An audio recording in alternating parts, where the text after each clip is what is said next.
I was shocked when I learned the truth about Bitcoin Pizza Day. Now, today's video is inspired by a tweet thread from Pete Rizzo, the Bitcoin historian on Twitter. I'll provide a link to it down below. But I'm gonna give you guys a recap because this is really interesting and it's really cool history in Bitcoin. Also, quick plug here, if you want to know more history about Bitcoin and its origins, you got to check out my book called Why Crypto. The link for that is down below in the video description. You can go to shop.learningcrypto.com. Laszlo Hanyecz is the guy, I'm sorry if I'm mispronouncing his last name, I'm going to be referring to him to Laszlo from here on out. He's the guy who was mining Bitcoin at under a cent, spent tens of thousands of Bitcoin on pizza. But there's a lot more that he contributed, as well as conversations that he had with Satoshi and how he pissed off Satoshi. We're gonna get into it. So the first contribution that he had towards the Bitcoin code was writing the software so it could be functioning on Mac OS, the Mac operating system. And must have been a good coder because users were using his software within weeks of his planning to do this. So he was a contributor to the Bitcoin code, helping it to reach more users on more operating systems. He also had a number of different conversations with Satoshi within the Bitcoin Talk forum. In fact, he was one of the first 5 developers of Bitcoin. But what really put him on the map was when he started actively mining Bitcoin and how he was doing so. This is also kind of how he ticked off Satoshi. So Laszlo discovered that he could use more powerful GPUs to mine more Bitcoin. Pretty profitable. And this is something that we're already seeing, we've been seeing play out for years now with Bitcoin. Is now we have mining farms, these big, huge mining corporations that are worth billions and billions of dollars. And it makes it really hard for the little guy to mine Bitcoin. So when Satoshi saw Laszlo using more expensive, more powerful GPUs to mine Bitcoin, he was earning like over 700 Bitcoin every day. Eventually his wallet earned about 80,000 Bitcoin. When Satoshi was seeing this happening, he was not excited about it.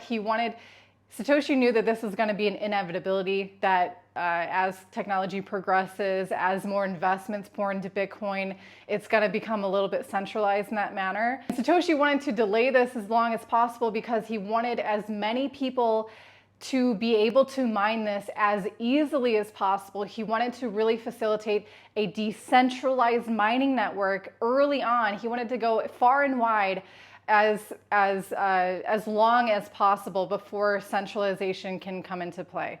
But so anyway, Laszlo just continued to mine the way that he was mining and accumulate more and more thousands of Bitcoin.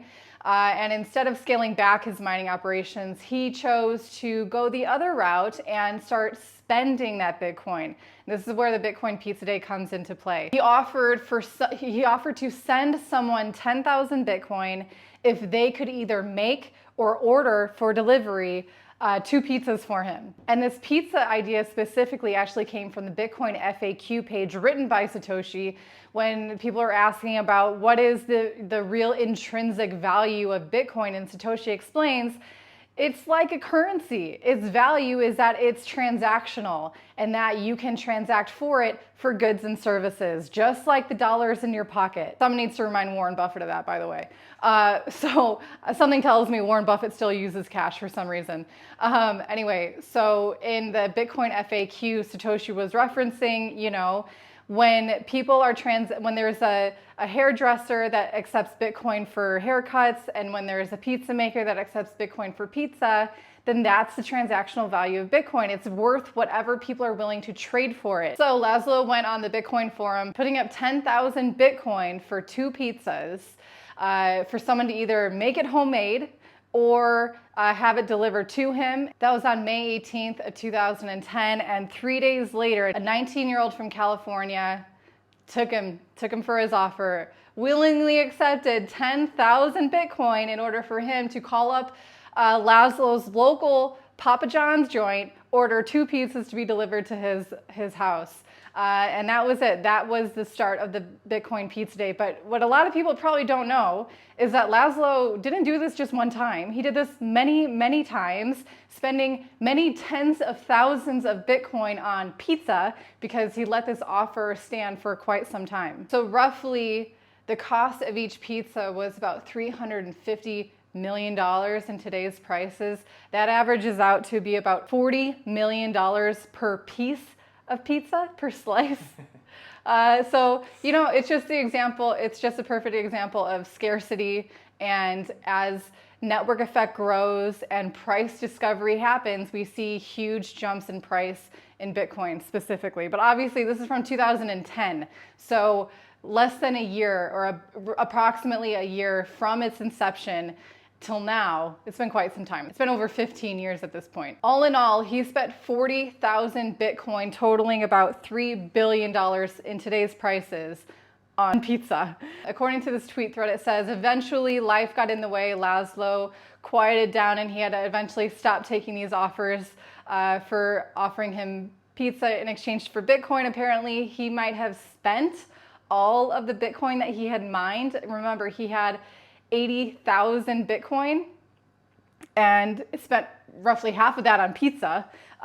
So hopefully he did good to distribute these Bitcoins to other early adopters in the space as well. But he didn't stop forever. In 2018, he did it again. He bought pizza with Bitcoin again in 2018, this time using the Lightning Network. So now, May 18th, next year, you're gonna know the full story of the Bitcoin pizza. You're gonna realize, I'm gonna provide a link to this tweet thread, and I really encourage you to go over the Bitcoin Talk Forum posts between Laszlo and Satoshi and other community members, because it really gives you a great feel for the mindset of people participating in Bitcoin in the early days, how open-minded they were, how voluntary they were in their time and energy to help this network grow to the size that it is today. It's really, I mean, it's an amazing time capsule. You can kind of just dive right in. So I highly recommend that. If you found this video to be informative, I really appreciate it if you hit the like button and comment what you thought down below. And if you want even more crypto content, no better place to go than learningcrypto.com. Thanks so much for watching. See you later.